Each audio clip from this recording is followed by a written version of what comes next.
Welcome back to Chapter 26, Part 3 this time as we take a look at critics of FDR's New Deal programs. And what we see is that with all that FDR was attempting to do with his New Deal programs, it wasn't able to get the United States out of the Great Depression.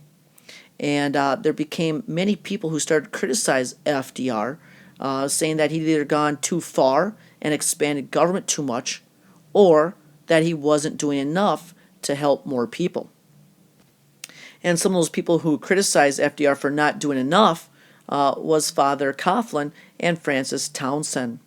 Now, Father Coughlin would address the United States over the radio in radio sermons, where his anti-Semitism speech kind of inflamed some, but at the same time he called upon FDR and the government to nationalize the banking system and different industries to try to get more control and able to do more things. Another critic was Francis Townsend, who wanted government to promise $200 a month to every American over the age of 60, which is really kind of a precursor to Social Security. Now he wanted those elderly then to receive that money, and they could only keep it as long as they spent it in 30 days. Now, that never gets passed, but like I said, it's kind of the idea behind Social Security that we have today. But probably the greatest critic was Huey Long, known as the Kingfish. In 1934, he came up with his motto, "Share the Wealth," where he wanted to make every man a king. And he actually had come to dominate Louisiana politics and was a man that FDR called the most dangerous man in America because of what he wanted to do. He wanted to raise taxes in many different areas, including if you made over $1 million, tax it at a level of 100%, and then redistribute that wealth to guarantee every family at least $2,500, which he thought would be enough for them to, buy a home, pay for food, and get, kind of the basic necessities in life and consumer products. And so this radical idea of really kind of redistributing the wealth was more radical than what FDR and others in America were comfortable enough. Eventually, he was probably going to run for president in 36, but was shot and killed by an assassin. But what we see are these demagogues who play on people's fears in an attempt to try to accomplish something or gain support. And so there was many critics of the New Deal saying that FDR still hadn't done enough. And yet there was others that said he'd gone too far. Obviously the Republicans thought that government had grown too much, had become too strong. And we also see the rise of the American Liberty League, which feared too strong of federal government and thought that people's property rights were being threatened or destroyed. But we also see businesses, kind of get upset because, maybe there's controls that they're being asked to follow. FDR and his, cabinet tended to kind of start to favor, labor more than business, unlike the Republicans of the 1920s who favored business over labor. And so again, FDR is trying to do these things to try to keep anything from becoming too radical, and yet he knows he's got to pass measures to try to keep improving people's position in life. Otherwise, who knows what route the United States might have gone down. However, FDR didn't just have to deal with critics, he also had to deal with the Supreme Court. You see, now the Supreme Court wasn't always sympathetic with what he was trying to do, and they actually shot down some of his New Deal programs, like the NRA and the AAA, because it ruled that they were that were unconstitutional. But we'll also see, FDR tries to get around the hassles of the Supreme Court with what becomes known as the court packing debacle, where he tries to increase the number of Supreme Court justices, which will cause some issues for FDR. But like I said, that's something you'll read a little bit more about in your books. But what we also witnessed during this time is that African Americans kind of switch their loyalties more from kind of the party of Lincoln, the Republican Party, to more of being, kind of supportive of FDR and the Democrats, because many of their programs were aimed at, helping African Americans as well as whites in the United States. And then at the same time in 1939, an example where Marian Anderson wasn't allowed to sing in Constitutional Hall, and so therefore Eleanor Roosevelt actually helped her sing at the Lincoln Memorial. And so because of this, and the fact, like I said, that Harry Hopkins' policies of, kind of being a colorblind, programs giving jobs to African Americans helped to kind of get more African American votes for the Democrats during the 1930s here. Something that will continue throughout the future.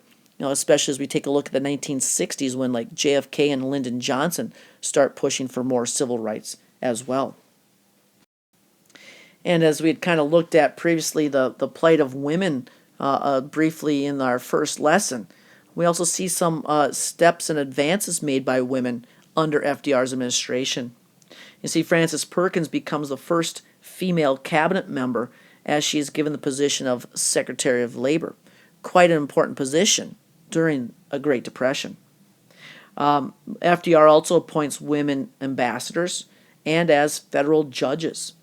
So, we kind of see that even though working women still suffered because some of the New Deal codes and legislation didn't apply to like their types of like domestic workers and services, and so therefore they may not have been helped always through all the programs.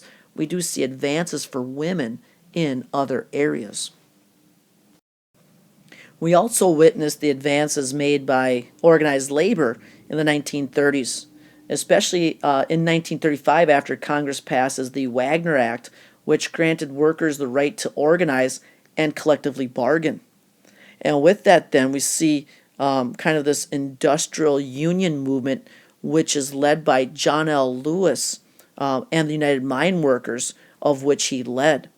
And Lewis helps organize what becomes known as the Congress of Industrial Organizations, or the CIO. And this promoted the organization of all workers, not just skilled labor in certain industries, kind of like what the AFL had done before. But this new organization or union for unskilled workers would then be able to negotiate wages, hours, and conditions, and really kind of gave organized workers, or I should say unorganized workers, a chance to form these unions and fight for more rights. And therefore, we witness an increase in union membership, obviously, throughout the 1930s.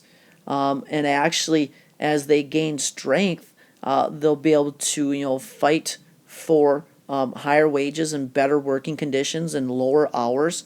But we also see the fact that Congress passes other legislation, like the Fair Labor Standards Act in 1938, which establishes minimum wage and the maximum hours that one can work. 40-hour work week is now in place with time and a half for overtime. However, this measure exempted many industries, so it didn't pertain to everybody, but it does kind of lay the groundwork for possible future, reforms and legislation passed by Congress. But with the strength of these new unions and unionization in general, what we see is for the first time in 1936, we see what becomes known as a sit-down strike at General Motors. And instead of picketing in front of buildings and kind of with signs and kind of trying to keep people from passing the picket lines, this is where workers actually just sit down right on the job and they take up space in the factories, which truly shuts them down. Work's not going to be able to get done, and production will halt, and businesses, risk losing lots of money.